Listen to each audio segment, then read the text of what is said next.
How to create 3D AI images while using Bing. Firstly, open any browser and search bing.com. Now go to the search bar and type AI Image Creator.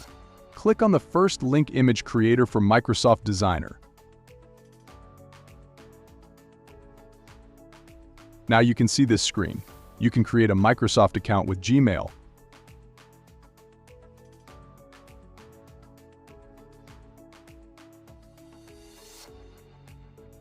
Now enter the prompt on the search bar. Click on Create. Preview the images.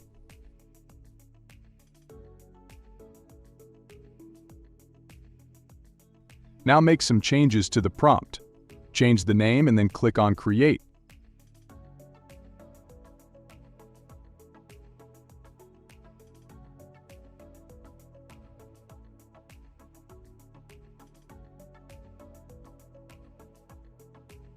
Now enter the prompt for girls. I will provide all these prompts in the description. You can copy these prompts from description and just place your name in it.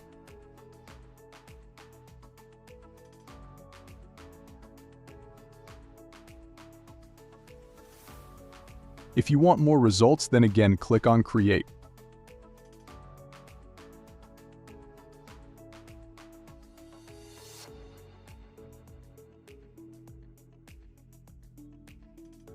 For more videos, don't forget to subscribe my channel.